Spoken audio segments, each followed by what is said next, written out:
Hello guys, अस्सलाम वालेकुम, नमस्ते, सत श्री अकाल। कैसे हैं आप सब लोग? आई होप आप अच्छे हों और सेफ हों। आज मैं जिस वीडियो पे रिएक्शन दूंगी उस वीडियो का टाइटल है कारगिल वार।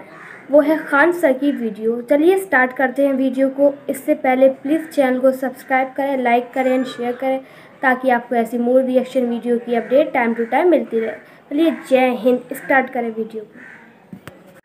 जय हिंद। सबसे पहले एक वार्निंग भैया, पाकिस्तान के लोग इस वीडियो को न देखें तो ही अच्छा है, क्योंकि इस वीडियो में हम बताएंगे कि कैसे हमारे भारत के वीर सिपाहियों ने 2 सैनिकों ने मिलकर पाकिस्तान के 93,000 फौजियों को घुटने टेका दिया था और दुनिया का सबसे बड़ा हार हुआ था और भारत के 2 सैनिक मारे गए थे लोंगेवाला में। हम इस वीडियो में बताएंगे कैसे PNS गाजी को डुबा दिया गया। ये भी बताएंगे कि चाइना पाकिस्तान का इतना बड़ा दोस्त बनता है लेकिन 1971 में क्यों नहीं बचा पाया, ना चाइना बचा पाया और ना ही अमेरिका बचा पाया। इस वीडियो में हम A to Z बातें करेंगे। अगर आप इस वीडियो को कंप्लीट देख लेते हैं तो कोई भी पाकिस्तानी की हैसियत नहीं होगी कि आपसे आंखें मिला सके, इसलिए इस वीडियो को देखते रहिएगा। यदि आप राष्ट्रवादी, अगर आप भारतीय हैं तो ही इस वीडियो को देखें। पाकिस्तानी और बाहर के चाइनीज वगैरह लोग इस वीडियो को न देखें, ये उनके लिए एक तरह का वार्निंग है, क्योंकि इसमें हम भारतीय सेना के हर उस वीर गाथा को बताएंगे जो एक हर भारतीय सुनना चाहता है। A to Z उस बातों को बताएंगे। पाकिस्तानी इस वीडियो को क्यों ना देखें तो भैया आप देख लीजिए यहाँ क्यों ना देखें, क्योंकि हम आज चर्चा करने वाले हैं इसकी, और इसका नक्शा किससे मैच करता है आप देख रहे हैं। If you don't believe then go on Google. भाई किससे मैच करता है तो आप तो समझ में आ गया, भाई बुरा नहीं मानिएगा आप लोग। ध्यान से समझिए, जब भारत पाकिस्तान का विभाजन हुआ तो उसी समय पाकिस्तान 2 भाग में था। एक इधर वाला जो एरिया है इसे हम लोग कहते थे पश्चिमी पाकिस्तान, जो मेन पाकिस्तान का एरिया है। और ये जो आज आप बांग्लादेश देख रहे हैं, ये बांग्लादेश नहीं था, बल्कि ये उस वक्त पूर्वी पाकिस्तान था। पूर्वी पाकिस्तान के लोग बंगाली भाषा को बोलते थे। पाकिस्तान के लोग इन लोगों को बड़ा भद्दे मजाक करके बोलते थे, कहते तुम लोग गधे हो, कुछ नहीं जानते हो, किसी काम लायक नहीं हो, यूजलेस हो लोग, तुम लोग छोटे हो, काले हो, मतलब उल्टा सीधा मजाक कर रहे थे। पश्चिमी पाकिस्तान के लोग इधर के लोगों को पसंद नहीं करते थे। हो गया नहले पे दाला 1970 में। 1970 में इस पूर्वी पाकिस्तान के शेख मुजीबुर रहमान चुनाव जीत गए और वो यहाँ के प्रधानमंत्री के पद के चुनाव जीत गए। अब यहाँ की आर्मी ने क्या किया, उनको शपथ ही नहीं दिला रहे थे। इसलिए 70 के चुनाव जीतने के बाद शेख मुजीबुर रहमान जब देखे कि ऐसा है तो उन्होंने अपना भाषण दिया 7 मार्च को और कहा कि अब हम इस पूर्वी पाकिस्तान को एक अलग देश बनाएंगे जिसका नाम रहेगा बांग्लादेश।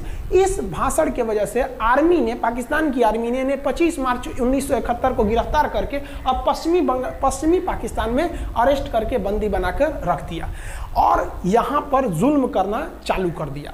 कहाँ पर भाई? तो पूर्वी बंगाल में, पूर्वी पाकिस्तान में, पूर्वी बंगाल में नहीं, पूर्वी पाकिस्तान में इन्होंने जुल्म करना चालू कर दिया। शेख मुजीबुर रहमान के गिरफ्तारी के विरोध में यहाँ मुक्ति वाहिनी नाम कर एक विद्रोही गुट तैयार हो गया था, लेकिन पाकिस्तान के, पश्चिमी पाकिस्तान के लोगों ने इस पूर्वी पाकिस्तान पे इतना भयानक जुल्म किया कि इस पूर्वी पाकिस्तान में, इस पश्चिमी पाकिस्तान के लोगों ने यहाँ पर 30 लाख लोगों को कटवा दिया। 30 लाख लोगों को कटवा दिया। 4 लाख महिलाओं का बलात्कार कर दिया।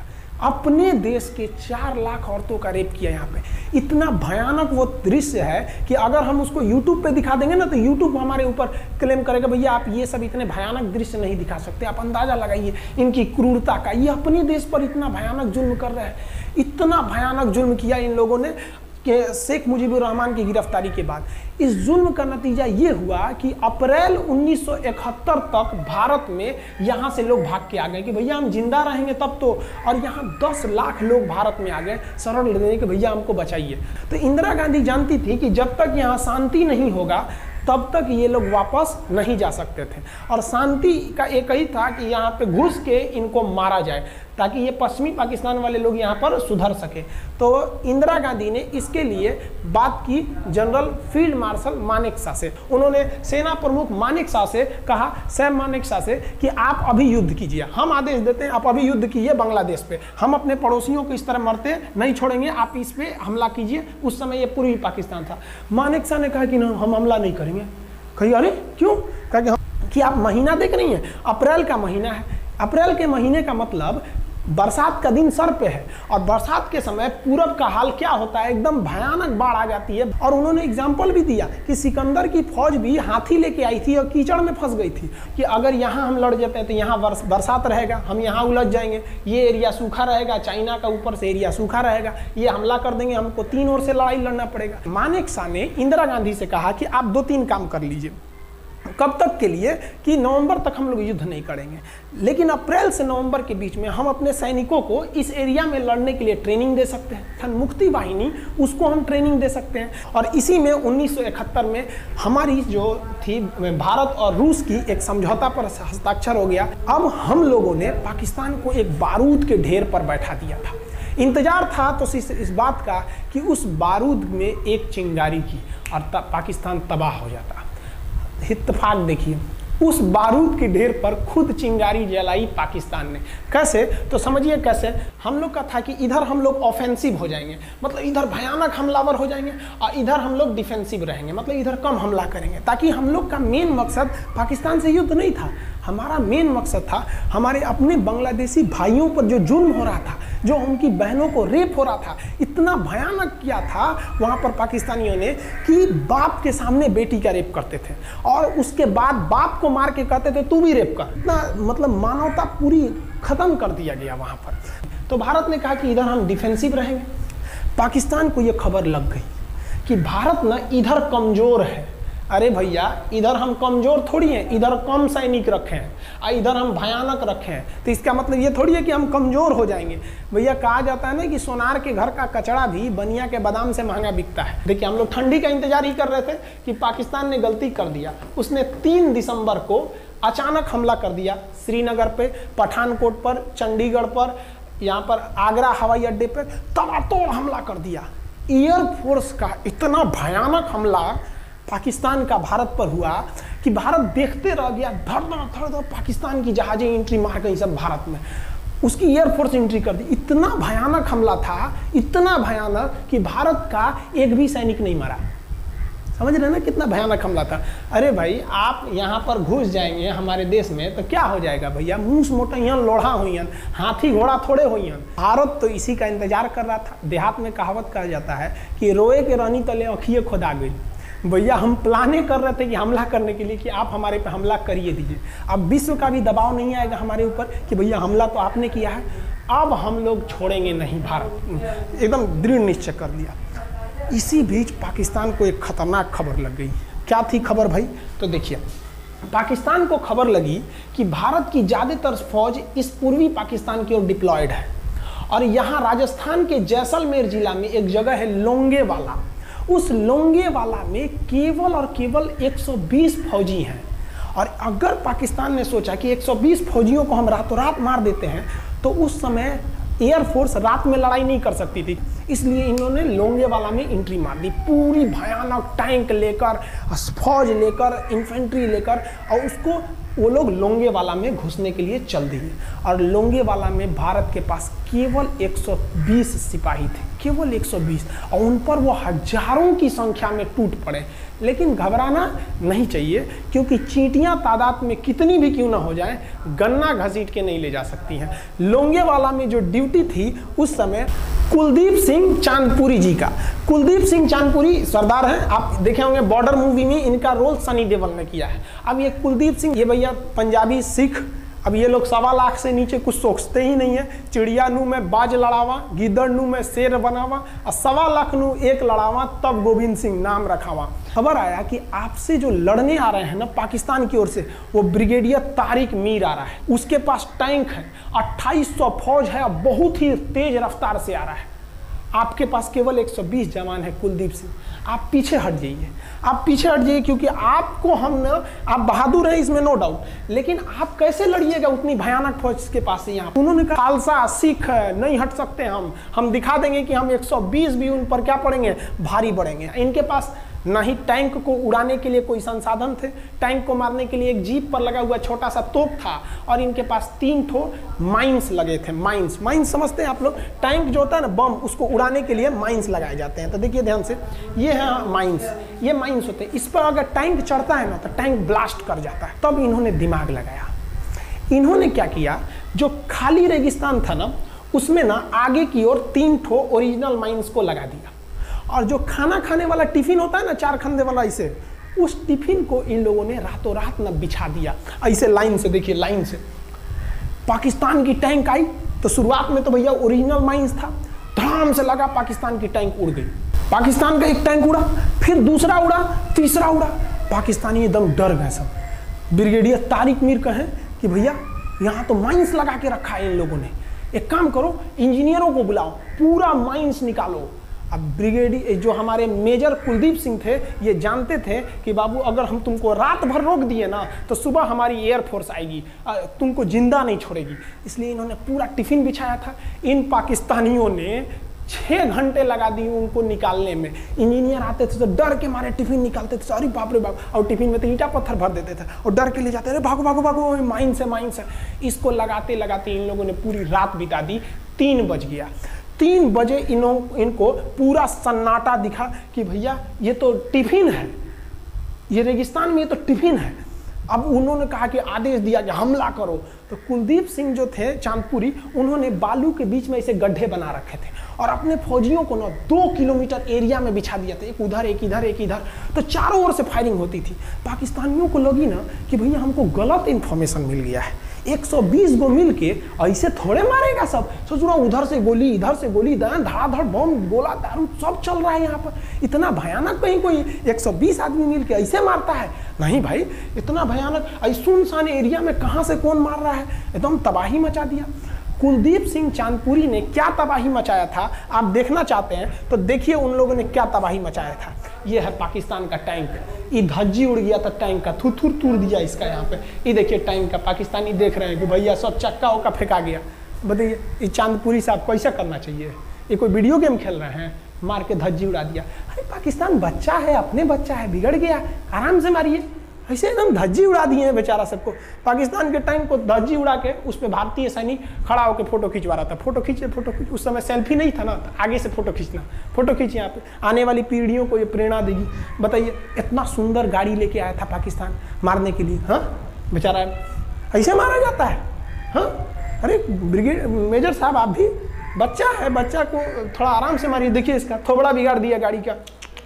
ओहो, ऐसे नहीं मारना चाहिए, लेकिन क्या कीजिएगा, बच्चा बिगड़ जाता है तो धोना ही पड़ता है। ये हाल कर दिया रात भर में। सोचिए रात में इतना बुरा मारा, दिन में दिखता तो पूछ डाल रहा पूरा। एकदम भयानक तबाही मचा दिया मेजर कुलदीप सिंह चांदपुरी ने। इनके आगे कौन खड़े थे? ब्रिगेडियर पाकिस्तान के ब्रिगेडियर साहब। ब्रिगेडियर साहब को कहने लगी भैया ये तो बहुत बुरा मार रहा है सब। तब तक हो गया सुबह, और सुबह के वक्त हमारे जो हंटर जहाज थे, उस समय जो जहाजें थी वो हंटर जहाज थी। ये हंटर जहाजें रात में नहीं उड़ सकती थी, लेकिन दिन में उड़ सकती थी। रात भर तक कुलदीप सिंह चांदपुरी ने ऐसा कूचा पाकिस्तानियों को, इतना कूच दिया कि भोर हुआ तो बाकी का कसर पूरा कर दिया हमारे हंटर विमानों ने। ये हंटर विमान जब आए सब तो इतना भयानक तबाही मचाए सब पाकिस्तान के जहाज़ों का कि आप हुलिया देखेंगे ना, पाकिस्तान के टैंक का ऐसे पड़ गया। ये सब टैंक पूरा तबाह हो गया है, सब पूरी तरह ध्वस्त हो गया इतनी भयानक युद्ध में। 3 तारीख को पाकिस्तान ने हमले की शुरुआत की और ये 4 तारीख का शकल देखिए पाकिस्तान का। इतना भयानक धज्जी उड़ा दिया पाकिस्तान का जिसका कोई हद नहीं। पाकिस्तानियों को दुम दबा के भागना पड़ा। ब्रिगेडियर साहब भागे, कहें कि भाग भैया न तो ये सब जान ले लेगा सब। हम लोगों ने पाकिस्तान के टैंकों को अपने यहाँ रख लिया है म्यूजियम में। आज भी जाके देखिएगा ना तो इन टैंकों को डर के मारे पाकिस्तानी छोड़ के भाग गए कि भागो भाई यहाँ पर। ये 120 जवानों का जलवा था। और पाकिस्तानी कहते हैं कि हिंदुस्तान के लोग क्या लड़ेंगे? अरे भैया हम चीन पे वीडियो बनाए थे, आप पे नहीं बनाए थे, जो आप लोग हम लोग को बोल रहे थे कि पाकिस्तान हिंदुस्तानियों की औकात नहीं। देखिए अभी हम आपको औकात दिखाते हैं आपकी। ये आपका टैंक है, आके ले जाइए, हिम्मत है तो लेके जाके दिखाइए यहाँ पर। हाल तो ये हो गया था ना कि हम लोगों ने जो पाकिस्तानियों की जान ली थी ना, डर के मारे वो लाश उठाने नहीं आए थे, लाश को गिद्ध खा गए थे सब। हम लोग बोल रहे थे कि भैया हम गोली नहीं चलाएंगे, लाश लेके चल जाओ। हम नहीं जाएंगे, तुम लोग रेगिस्तान को कब्रिस्तान बना दिए हो। रेगिस्तान को कब्रिस्तान हम लोग हमला करने आए थे, शुरुआत तो तुमने किया था यहाँ पे। तो ये गिद्ध खाए थे सब, सफाई उफाई का काम ये किए थे सब। अब पाकिस्तान हम लोग को धमकी देता है। आज भी वो नहीं सुधरे हैं। आज भी हमने जो चाइना पे वीडियो बनाया था उस पर वो हमको धमकी देता है कि भारत की आर्मी कुछ नहीं कर सकती। अरे भैया आप सोचिएगा भी मत, अभी के समय में तो मत सोचिएगा। जानते हैं क्यों? देख लीजिए इधर अभी कौन बैठा है भारत में, समझ में आ रहा है? आप लोग तो पहले पाकिस्तान वाले लोग इस बात पर रिसर्च कीजिए कि इनमें ज़्यादा खतरनाक कौन है आपके लिए। हमको तो यही ज़्यादा खतरनाक लगते हैं भाई, समझ में आया आप लोग को? तो अभी देखिए ध्यान से, यहाँ पर पाकिस्तान ने जो हार हुई थी लोंगेवाला में, ये हार में पाकिस्तान की तो कमर टूटी और पाकिस्तान का पूरा मनोबल टूट गया कि ससुरा 120 गो मिल के ऐसे कैसे धो दिया सब। बताइए इतना भयानक धोया जाता है। तो ये शुरुआत तो इन्होंने किया 3 तारीख को, 4 तारीख को हमने धो दिया। अब बचा नेवी कहे कि भैया आर्मी को मौका दिए, एयरफोर्स को मौका दिए, रात में आर्मी धोई, सुबह में एयरफोर्स धोई, हम नहीं धोएंगे क्या? हम भी धोएंगे। नेवी कब पहुंची? 5 दिसंबर 1971 को कराची पहुंच गई। और कराची में जब पहुंची ना तो कराची को तबाह कर दिया। इतना भयानक बम्बार्डमेंट किया कराची पर कि कई दिन तक कराची बंदरगाह पर आग लगा था। और कराची बंदरगाह को तो उन्होंने ऐसा धज्जी उड़ाया जिसे लग रहा था सिंधु सभ्यता बना दिया उनको। तो पाकिस्तान की, पश्चिमी पाकिस्तान का कमर टूट गया। पाकिस्तान वालों ने कहा कि ससुरा सब बोल रहा था सर कि हम इधर डिफेंसिव है, यानी ज़्यादा हमला नहीं करेंगे, ज़्यादा हमला इधर करेंगे। ससुरा इधर कैसे मार रहा होगा सब, अभी इधर भी बताते हैं कैसे मारा सब। ये कराची पहुंच गया। आप देखेंगे क्या हाल किया था सब कराची पे। कराची में जब मारा गया था ना इन पाकिस्तानियों को, तो ये पाकिस्तानी भाग गए थे सब ग्वादर में। ये ग्वादर भाग गए। अभी इनसे ग्वादर भी जाने वाला है, पूरा राज्य चला जाएगा इनसे, बलूचिस्तान। छुप के गए थे लोग ग्वादर बंदरगाह पे। अगर हम झूठ बोल रहे हो तो आप खुद पता कीजिएगा अपने यहाँ के इतिहास में भाई, हिंदुस्तान ये ग्वादर बंदरगाह पे छुप गए थे सब। आप देखिए कराची का क्या हाल हुआ था उस समय, हमारे एयर नेवी ने क्या हाल किया था। पाकिस्तान का जितना जहाज बस मिल जाए कि भैया ये जहाज किसका है, तो भैया जब पता चले कि भैया ये जहाज पाकिस्तान का है, ये हाल हो जा रहा था जहाज का। यहाँ देख लीजिए इनका पूरा ध्वस्त का। भैया ऐसे मारा जाता है? हाँ, अरे भाई बच्चा को बच्चा की तरह मारना चाहिए। इंडिया की नेवी ने भी हद कर दिया। बताइए इस तरह मारा जाता है? हाँ, यहाँ देख लीजिए पूरा का पूरा धज्जी उड़ा दिया इन लोगों को। अरे भाई बच्चा है, बिगड़ गया है तो थोड़ा सा आराम से न मारिएगा कि देख रहे हैं इस तरह से मारा पूरा पाकिस्तान के। कराची बंदरगाह उड़ गया। तो पाकिस्तान का तो इधर से तो पूरा का पूरा धज्जी उड़ा दिया। अभी शुरुआत हुए युद्ध के केवल 2 दिन हुए हैं। आप दिल थाम के रखिए, अभी युद्ध लंबा चलने वाला है। 3 दिसंबर को स्टार्ट किए, 4 दिसंबर को हम लोग लोंगेवाला धो दिए, अब 5 दिसंबर को कराची। अब पाकिस्तान ने ना भारतीयों को तबाह करने के लिए, भारत का सबसे खतरनाक जहाज था INS विक्रांत। INS विक्रांत को बर्बाद करने के लिए ना इसने यहाँ से भेज दिया INS PNS गाजी को। गाजी एक पनडुब्बी थी, उसको आदेश दिया गया कि जाके मार के आओ। किसको? विक्रांत को। क्योंकि अगर विक्रांत जहाज डूब जाता तो वाकई उस समय हमको युद्ध जीतने में बहुत दिक्कत आ जाती। तो ये गाजी कैसे डूबा, इसको हम लोग एगो खराब जहाज से मार दिए। तो अब इधर समझते हैं कि जब उधर इतना भयानक धोए तो इधर कितना बुरा धोए होंगे, इसको बारे में हम लोग समझते हैं। भारतीय सेना अब पूरब की ओर क्या क्या काम की, इसको ध्यान से समझिए। ये मुक्ति वाहिनी जो थी बांग्लादेश की, वो अंदर ही पाकिस्तानी फौजियों को मार रही थी गली कुची में दौड़ा दौड़ा के, क्योंकि इन पाकिस्तानी फौजियों ने वहां पर रेप किया, मर्डर किया। और इनका साथ दे रही थी इधर से हमारी इंडियन आर्मी और ऊपर से हमारा एयरफोर्स। ये तबाह कर दिए थे, इनको भागने के लिए भी जगह नहीं था। और इसी में इनका सबसे बड़ा सरदर्द बन गया था इंडियन नेवी, क्योंकि इनको जो मदद थी, देखिए ये पूर्वी पाकिस्तान है, इनको मदद जब भी मिलेगी तो इधर से ही मिलेगा। अब बताइए यहाँ से तो कोई जाएगा नहीं, बेवकूफ़ भी नहीं होगा जो इधर से मदद करने जाएगा। रास्ते में ही एयरफोर्स मार के गिरा देती थी, ट्रक वगैरह जाएगा नहीं, तो नेवी से ये इन लोग मदद देते थे। भैया यहाँ पे जो इनके फौजी लड़ रहे थे उनको खाना पीना भी खत्म हो गया था। अब इनको बर्बाद कर दिया भारत। INS विक्रांत, INS विक्रांत उस समय का बहुत बड़ा जहाज था इस साउथ एशिया के देशों का। और यहाँ से उस इतना बड़ा जहाज था कि उसके ऊपर से लड़ाकू जहाजें उड़ती थी। वो एयरफोर्स यहाँ से भी बम मारता था, मिसाइलें मारता था, ऊपर से लड़ाकू जहाजें और हेलीकॉप्टर छोड़ देता था, जो ताकि मुक्ति वाहिनी को कोई दिक्कत ना है। मुक्ति वाहिनी मारती थी और आर्मी पूरी तरह से उसने यहाँ से हमारा विक्रांत ने चटगांव बंदरगाह को तबाह कर दिया। अब बांग्लादेश का देखिएगा वर्तमान में, उस समय तो पूर्वी पाकिस्तान था, ये चटगांव उस समय पाकिस्तानी आर्मी नेवी का एक बहुत बड़ा केंद्र था।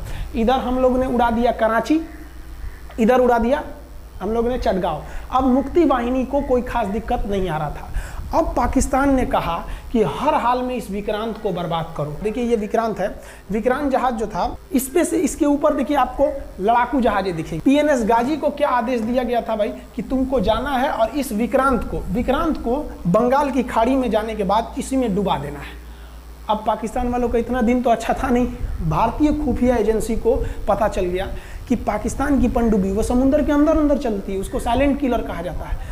पाकिस्तान की पनडुब्बी चल दी है पश्चिमी पाकिस्तान से बंगाल की खाड़ी की ओर, ये अरब सागर से बंगाल की खाड़ी की ओर चल दिया। अब विक्रांत को बचाना हर हाल में जरूरी था, इसलिए हम लोग विक्रांत को छुपा दिए, मतलब थोड़ा सेफ्टी दे के रखने लगे। और इस पीएनएस गाजी जो था, आप पीएनएस गाजी को देखेंगे, पीएनएस का मतलब था पाकिस्तानी नेवल शिप, पीएनएस गाजी, ये मारने आ गया किसको? विक्रांत को। इस पीएनएस गाजी को अगर कोई मार के डुबा सकता था तो वो था आईएनएस राजपूत। लेकिन ये जो आईएनएस राजपूत आप इमेज में देख रहे हैं, ये उस समय समस्या क्या था इस आईएनएस राजपूत के साथ, क्योंकि इसके इंजन में कुछ खराबी आ गई थी और ये बिगड़ गया था, और बिगड़ के इसको विशाखापट्टनम पे बनाया जा रहा था, रिपेयर किया जा रहा था, इंजन ही गड़बड़ हो गया था। तो भारतीयों का यहीं पे दिमाग काम आया। भारतीयों ने सोचा क्यों ना हम पीएनएस गाजी को खुद बुला के लाएं, कहाँ पर? विशाखापट्टनम पे। तो लोगों ने कहा कि भैया ये आएगा विशाखापट्टनम में, क्या आईएनएस राजपूत हमको मार दो?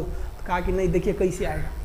भारतीयों को पता था कि हिंदुस्तान में पाकिस्तानियों के कुछ ना कुछ जासूस होंगे और वो पाकिस्तान को पल पल की खबर दे रहे होंगे। भारतीयों ने क्या किया, आईएनएस विक्रांत के जितने भी अधिकारी थे उनसे कहा कि आप लोग अपने अपने घर फ़ोन कीजिए कि हम विशाखापट्टनम आ रहे हैं, तुम लोग हमको छुट्टी मिला है, विशाखापट्टनम में 10 दिन रुकेंगे, हमारे लिए तुम लोग खाना पीना अच्छा से बनाओ। लड़कों से उन लोगों को खबर खिला दिया। विशाखापट्टनम में जितने मछुआरे थे उनको कहा गया कि आप लोग हट जाइए, बहुत बड़ा जहाज आने वाला है, बहुत बड़ा जहाज विक्रांत आ रहा है, यहाँ पे आप लोग खाली कर दीजिए, आईएनएस विक्रांत आ रहा है। यहाँ पर क्या किया गया, ऑर्डर दिया गया, बहुत सारे फल सब्जी अंडा ब्रेड, कि भैया ये इतने बड़े जहाज के लिए जा रहा है, 6 महीने का खाना चाहिए। ये खबर आग की तरफ फैल गई पाकिस्तानियों को। अब पाकिस्तान में खबर लग गई कि भैया आईएनएस विक्रांत यहाँ नहीं है, आईएनएस विक्रांत विशाखापट्टनम पे है। अरे बकलोलवा, विशाखापट्टनम पर पीएनएस गाजी की मौत यमराज इंतजार कर रहा था, आईएनएस राजपूत। ये गधा जो था पीएनएस गाजी, ये मुड़ गया किधर की ओर? विशाखापट्टनम की ओर। और विशाखापट्टनम पर चुपचाप शांति से खड़ा हुआ जहाज आईएनएस राजपूत इंतजार कर रहा था, तो पानी के अंदर अंदर आओ, ये अभी बाहर निकला हुआ है, पानी के अंदर रहती है। और आईएनएस राजपूत देखा कि ये आ रहे हैं, वो आईएनएस राजपूत को मारता कि इससे पहले ही आईएनएस राजपूत मार के तबाह कर दिया पीएनएस गाजी को। पीएनएस गाजी पर को डूबने के बाद पाकिस्तान को बहुत बड़ा सदमा लग गया। पाकिस्तान को यह एहसास हो गया कि अब हम कभी नहीं जीत सकते हैं, क्योंकि ये पीएनएस गाजी अमेरिका से खरीदा हुआ एक बहुत ही शक्तिशाली पनडुब्बी थी जिसे कोई डुबा नहीं सकता था, और हम लोगों ने उसको इस जहाज से डुबाया जो जहाज खराब हो चुका था, जिसका इंजन खराब था। भारतीय सेना का मोराल पूरे 7वें आसमान पर था और पाकिस्तानी दिन पर दिन बर्बाद हो रहे थे। अब पाकिस्तानियों को लगा अब क्या करेंगे, तो पाकिस्तानियों ने अमेरिका में फ़ोन किया, भैया आप कुछ कीजिए। तो अमेरिका ने ना यूएनओ में मुद्दा उठा दिया, यूनाइटेड नेशन ऑर्गेनाइजेशन, इसकी जो सिक्योरिटी काउंसिल है, सुरक्षा परिषद, इसमें कह दिया पूर्वी पाकिस्तान पर जुल्म कर रहा है, मार रहा है। तो रसिया उस समय हमारा साथ दिया, कहा कि तू देर जानता है जुल्म कर रहा है, भारत जो कर रहा है सही कर रहा है, हम इस प्रस्ताव के खिलाफ में वीटो करते हैं। वीटो अगर कोई देश, 5 देश को वीटो है, इस पर अलग चर्चा करेंगे, अगर किसी ने वीटो कर दिया तो वो प्रस्ताव रद्द हो जाता है। तो पाकिस्तान की एक और उम्मीद यहाँ पर अपना दम तोड़ दी। अब पाकिस्तान कहा अमेरिका से कि भैया आप ही हमको बचा लीजिए। तो अमेरिका ना पाकिस्तान की ओर से भारत पर हमला करने के लिए अपना सबसे खतरनाक जहाज भेज दिया, 7वां बेड़ा। देखेंगे 7वां बेड़ा को, अगर इतना भयानक था 7वां बेड़ा, ये अमेरिका का साथ अकेले चलता ही नहीं था, इतनी पूरी फौज के साथ, नेवी के साथ चलता था। ये किस लिए आया था? विक्रांत को डुबाने के लिए, और इसका साइज विक्रांत से डबल था, इसके आगे विक्रांत नहीं टिक पाता। अब इंदिरा गांधी भी टेंशन में रह गई। ले, तब उस समय इंदिरा गांधी को याद आया कि भैया हमारा एक और तो हम समझौता करके आए हैं, अगर अमेरिका पाकिस्तान का साथ दे सकता है तो रूस से हम भी तो समझौता करके आए हैं। तो भारत ने रूस को कहा कि भैया अमेरिका इतना भयानक 7वां बेड़ा भेज दिया, आप हमारी मदद कीजिए।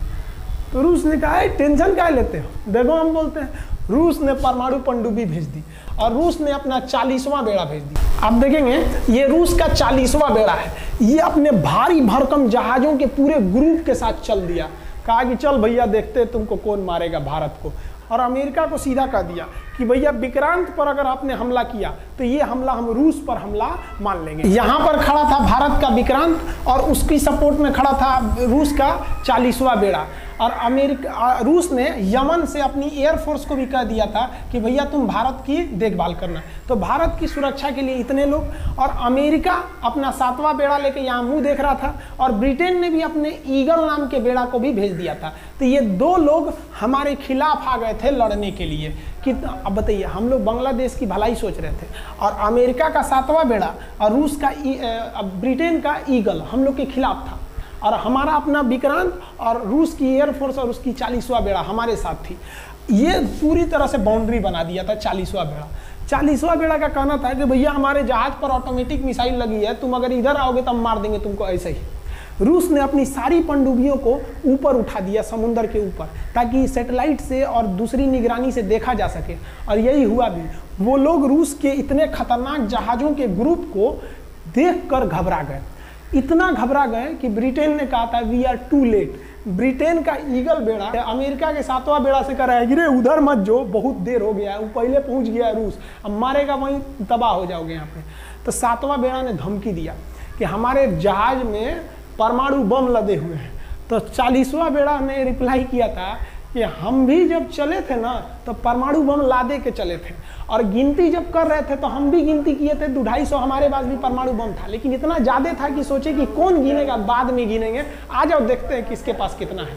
तो रूस ने हमसे सच्ची दोस्ती निभाई थी, और इधर शेख मुजीबुर रहमान की जो मुक्ति वाहिनी थी वो अपना काम कर रही थी। अब भारत आर पार की लड़ाई में था, पाकिस्तान हर मोर्चे पर हारते जा रहा था। भारत सरकार ने पाकिस्तान पर मनोवैज्ञानिक दबाव बनाने के लिए निर्मलजीत सिंह अरोड़ा ने एक प्लान बनाया। उन्होंने एयरफोर्स को पूर्वी पाकिस्तान यानी जो अभी बांग्लादेश है, तो ढाका के ऊपर एयर ड्रॉप करा दिया, हवाई जहाज से सैनिकों को उतार दिया, और उन सैनिकों के भेष में उसमें सैनिक कम थे, और उसमें केवल पुतलों को नीचे उतारा गया था। ये केवल इंडियन आर्मी जान रही थी कि पुतला नीचे उतरा है सर, लेकिन मीडिया ने तो इसको खबर को आग की तरह फैला दिया। और इसमें हम धन्यवाद देना चाहेंगे हाथ जोड़कर BBC न्यूज का। और BBC ने ये छाप दिया कि इंडियन एयरफोर्स ने ढाका पर 5000 एयर ड्रॉप करा दिया फौजियों को। अब ये गली गली खोज खोज के पाकिस्तानी फौजियों को मारेंगे कि तुम क्यों मार रहे हो हमारे बांग्लादेशी भाइयों को। और बांग्लादेश की मुक्ति वाहिनी वैसे ही उनके पीछे पड़ी हुई थी पाकिस्तानियों के।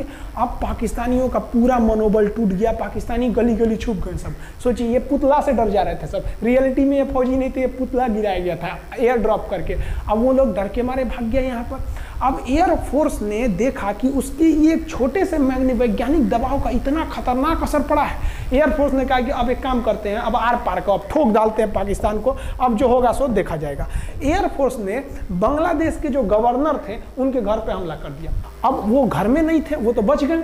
बचने के बाद डर क्या होता है, देखिए डर किसको कहा जाता है। जो उनके गवर्नर हाउस थे AH मलिक, इन्होंने त्याग पत्र दे दिया। भैया जिंदगी रहेगी तो बहुत नौकरी करेंगे, डर के मारे त्याग पत्र दे दिया। सोचिए, गवर्नर, क्योंकि पाकिस्तान का एक राज्य ही तो था पूर्वी पाकिस्तान। जैसे हमारा एक राज्य है उत्तर प्रदेश, बिहार, महाराष्ट्र, वहाँ पे भी गवर्नर होते हैं ना, संवैधानिक हिसाब से गवर्नर मालिक होता है उस जगह का। त्याग पत्र दे दिए। सोचिए, ये डर था उनके अंदर। निर्मलजीत सिंह अरोड़ा जो लेफ्टिनेंट जनरल थे, जनरल तो हमारे मानिक शाह थे, लेफ्टिनेंट जनरल थे जिन्हें बांग्लादेश जीतने की जिम्मेदारी दी गई थी, मतलब उसे सुरक्षा करने की जिम्मेदारी दी गई थी।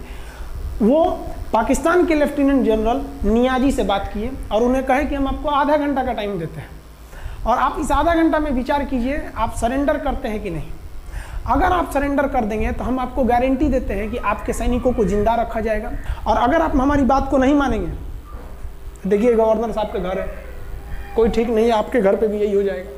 क्योंकि अगर आप हमारे सामने सरेंडर नहीं करिएगा तो याद रखिए हम अपने हमले को 10 गुना और तेज कर देंगे। और हार तो आप चारों ओर से गए हैं। भारत चाहता था कि जल्दी से जल्दी इस युद्ध को खत्म किया जाए, क्योंकि अब ये अंतर्राष्ट्रीय मैटर हो चुका था। अब अमेरिका अपना नाक पे ले लिया था कि भैया हमारा जहाज मार के गिरा दिया। PNS गाजी उसी की पनडुब्बी थी, वो तो पाकिस्तान को दिया। 7वां बेड़ा को नहीं घुसने दिया, तो अमेरिका की किरकिरी हो रही थी। ब्रिटेन के ईगल को घुसने नहीं दिया, उसकी किरकिरी हो रही थी। अब भारत को उस समय लोग कहते कि ये गरीब देश है, अभी आज़ाद हुआ है। 1971 में हमारी यही हाल थी, और सारे लोग कह रहे थे ससुरा हम उसको गरीब समझ रहे थे, रोवा के रख दिया अमेरिका को, हर जगह धो दिया पाकिस्तान को। अब बेचारे नियाजी क्या कर सके। नियाजी को आधे घंटे का टाइम दिया गया। 16 दिसंबर 1971, याद रखिएगा दिन 16 दिसंबर 1971। ये हमारे इतिहास का 13 दिन के युद्ध में हमने पाकिस्तान को धूल चटा दिया था, क्योंकि 3 दिसंबर को पाकिस्तान ने युद्ध स्टार्ट किया था और 16 दिसंबर को हम लोगों ने जनरल नियाजी से आत्मसमर्पण करवा लिया। और आत्मसमर्पण आप देखना चाहेंगे जनरल नियाजी का। जनरल नियाजी इन्होंने हमारे लेफ्टिनेंट जनरल निर्मलजीत सिंह अरोड़ा के सामने आत्मसमर्पण साइन किया, और साइन करने के बाद बांग्लादेश के ढाका रेस कोर्स में इन्होंने साइन किया, और इनकी आंखों में आंसू था। एक देश के सेनापति के लिए इससे शर्म की बात क्या है, जो गिनीज बुक में नाम रिकॉर्ड करा दिया। गिनीज बुक में कैसे? देखिए, पाकिस्तान के लोग हम चाइना के वीडियो बनाए थे, उस पर कमेंट कर रहे थे कि इंडियन आर्मी कुछ नहीं कर सकती। देखो, बांग्लादेश तुम्हारी बहादुरी का जीता जागता उदाहरण है। तुम्हारे यहाँ का 93,000 फौज, सोचिए 93,000 सैनिक पूरी दुनिया में आज तक आत्मसमर्पण नहीं किया। ये 93,000 लोगों ने आत्मसमर्पण कर दिया। देख लीजिए, ये अपना बंदूक फेंक दिए, अपने स्टार नोच के उतार दिया कि भैया हम लीजिए आत्मसमर्पण कर रहे हैं, बेल्ट उतार के दे दिया, अब चलिए जहाँ ले जा रहे हैं, जितना लाठी मारना है हमारी, आत्मसमर्पण। ये वही पाकिस्तान है, याद रखिए। आप याद कीजिए, हमारे 120 सैनिकों ने आपको धूल चटा दिया था लोंगेवाला में। केवल 2 सैनिक मरे थे लोंगेवाला में, और पूरी की पूरी आपको भगा दिया था 4 दिसंबर को ही। और आप याद कीजिए, बहुत बहादुर बनते हैं ना। 93,000 फौज आपकी हार के गई है यहाँ से। इतना बड़ा हार दुनिया में आज तक कहीं का नहीं हुआ है। 93,000 सैनिक सरेंडर करके गए हैं भारत के सामने से। क्या बात कीजिएगा आप हमारे सामने।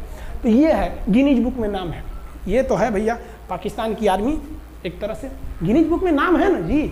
भले हारने से नाम है तो क्या हुआ, पाकिस्तान के लिए इससे खुशी की बात क्या हो सकती है कि भैया गिनीज बुक के नाम है। अब इन लोगों को जेल में बंद कर दिया गया, बाद में हम लोगों ने इन्हें छोड़ भी दिया था। और इस सरेंडर के बाद बांग्लादेश के जो मुक्ति वाहिनी थी, उसके चेहरे पर यह मुस्कान थी कि बांग्लादेश अब स्वतंत्र हो गया। ढाका, इंदिरा गांधी का स्टेटमेंट था, ढाका स्वतंत्र राजधानी है स्वतंत्र बांग्लादेश की। ये खुशी थी बांग्लादेशियों के चेहरे पर, जिनकी बहनों की इज्जत आबरू लूट ली गई थी उन्हीं देश की फौजियों के द्वारा। जिनके ये जो नियाजी थे, जब इन्हें लेफ्टिनेंट गवर्नर बना के भेजा गया था बांग्लादेश में, तो ये नहीं पूछे थे कि बांग्लादेश का स्थिति क्या है। ये पूछे थे कि जिन लड़कियों का रेप हुआ है वो कहाँ है, सब दिखाओ तो, मतलब ये भी जाके करेंगे। ये हाल था। ये इनके चेहरे पर मुस्कुराहट थी। बाद फिर मुजीबुर रहमान को पाकिस्तान से स्वतंत्र कराया गया। भारत ने जो अपना वादा किया था कि शेख मुजीबुर रहमान को स्वतंत्र करेंगे, बांग्लादेश को स्वतंत्रता दिलाएंगे, उनके अधिकारों के लिए लड़ेंगे, भारत ने अपने वादा को पूरा किया। आज शेख मुजीबुर रहमान की बेटी शेख हसीना बांग्लादेश की कमान संभाले हुई हैं। शेख हसीना, जब हमको याद है जब वो भारत आई थी तो एयरपोर्ट पे, तो मोदी जी एयरपोर्ट पर रिसीव करने गए थे, जबकि ऐसा नहीं होता है। शायद ही बांग्लादेश की प्रधानमंत्री को पूरी दुनिया में कोई बड़े देश का राष्ट्रपति रिसीव करने जाए, प्रधानमंत्री रिसीव करने जाए। तो भारत अपने पड़ोसियों का इतना ख्याल रखता है, चाहे वो नेपाल हो, भूटान हो, सबके साथ। अभी हाल फिलहाल में नेपाल के लोग थोड़ा गुस्सा हैं लिम्पियाधुरा काला पानी को लेके, लेकिन ऐसा नहीं है कि हमारा नेपाल के साथ कोई खराब रिश्ता है। हमारा नेपाल के साथ रोटी और बेटी का रिश्ता है। बांग्लादेशियों के साथ हमारा बहुत ही अच्छा संबंध रहा है। आज हमारे बांग्लादेश के साथ बहुत ही मधुर संबंध है। और बांग्लादेश को जो पाकिस्तान के लोग कहते थे ये किसी काम लायक नहीं है, ये वाले भाई लोग पाकिस्तान से आगे निकल गए। आज इनका मलमल का कपड़ा, जूट और पाम ऑयल पूरी दुनिया में फेमस है। जहाज़ों की मरम्मत में, मतलब जहाज के रिपेयरिंग में बहुत आगे निकले हैं बांग्लादेश के लोग। आई होप आप समझ गए होंगे। इस युद्ध के बाद अगर भारत चाहता तो भारत पाकिस्तान के पश्चिमी भाग को भी कब्जा कर लेता, क्योंकि यहाँ तो हम लोग हराए ही थे। उनके 93,000 फौज तो हम लोग जिंदा पकड़ लिए थे। हम उन्हीं को कह देते बंदूक लगा के कि कश्मीर खाली करो, हमारा यहाँ से वापस जाओ। लेकिन बावजूद हमने इंसानियत दिखाई थी पाकिस्तान के ऊपर। इसका बदला ये पाकिस्तान ने हमें क्या दिया पता है? 26/11 हम संसद भवन पर अटैक, तो कभी अमृतसर में अटैक, कभी मुंबई में बम ब्लास्ट, कभी 26/11 का हमला, ये सब हुआ। हम चाहते तो उस वक्त भी जीत सकते थे।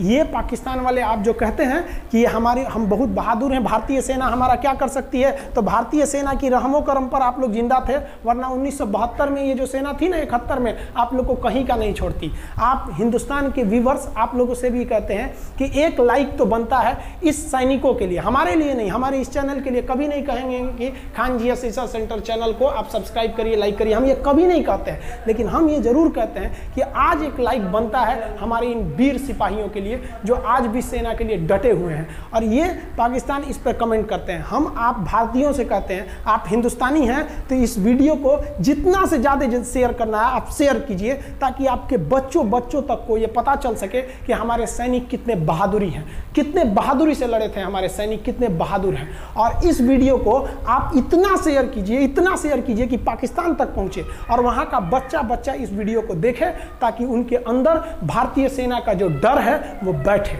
ये डर जरूरी है उनके अंदर, ये डर उनकी हड्डियों तक जाना चाहिए। और हाँ, कोई भी देश के हो, हर देश को अपने सैनिकों के लिए सम्मान करना चाहिए। हम ये कोई मनगढ़ंत कहानी नहीं बताएं, हम अपने सैनिकों की वीर गाथा बताएं जो A to Z अक्षरशः सही चीजें हैं। समझ में आया? आप इस वीडियो को देख रहे हैं तो मेरे साथ बोलिए आप लोग, भारत माता की जय। पाकिस्तान के युद्ध का जो हम सीरीज बना रहे हैं, आज 71 का युद्ध बढ़ाएं। हम आपको कल 1948 का युद्ध बता देंगे, 65 की लड़ाई में वीर अब्दुल हमीद ने जो बहादुरी दिखाई, फिर आपको 84 का सियाचिन, 99 का करगिल और 62 की चाइना युद्ध के बारे में भी बता देंगे। याद रखिएगा, चाइनीज और पाकिस्तानी इस वीडियो को डिसलाइक जरूर करेंगे, आप उन पर भारी पड़िएगा। ये वीडियो आप संभाल के रखिएगा, अपनी पीढ़ियों को दिखाइएगा कि हमारी सेना कितनी बहादुर थी। एक सैल्यूट हम अपने वीर जवानों के लिए। जय हिंद। हम बहुत ही सौभाग्यशाली हैं जो ऊपर वाले ने हमें हिंदुस्तानी बनाया। I proud to be Indian. जय हिंद। सो गाइस, ये थी हमारी आज की वीडियो, कारगिल वार। मतलब सिर्फ बुक में था, हिस्ट्री थी कि मतलब इस सन में हुआ, ये हुआ था, वो हुआ था, मतलब जो हकीकत थी वो हमें नहीं पता थी। जो इस वीडियो को देखने के बाद हमें मालूम पड़ गया। और रही बात, जो हमारे खान सर हैं वो हर एक वर्ड को एक्सप्लेन करके बताते हैं, मतलब हर एक टॉपिक पर डिस्कशन करते हैं, मतलब इस वर्ड का क्या मीन्स है, इस वर्ड्स का क्या मीन्स है। सो जो हमारे खान सर हैं बहुत ही अच्छे हैं, मतलब हर एक वीडियो को अच्छे तरीके से समझाते हैं। एंड वीडियो काफ़ी अच्छी थी, मतलब कारगिल वार के बाद सब कुछ पता चल गया कि उस टाइम क्या हुआ था, कैसे हुआ था, क्या हुआ। सो चलिए कल मिलते हैं कि नई ऐसी वीडियो के साथ। प्लीज़ चैनल को सब्सक्राइब करें, लाइक करें एंड शेयर करें, ताकि आपको ऐसी मोर रिएक्शन की वीडियो की टाइम टू टाइम अपडेट मिलती रहे। मिलते हैं ऐसी नई वीडियो के साथ। जय हिंद।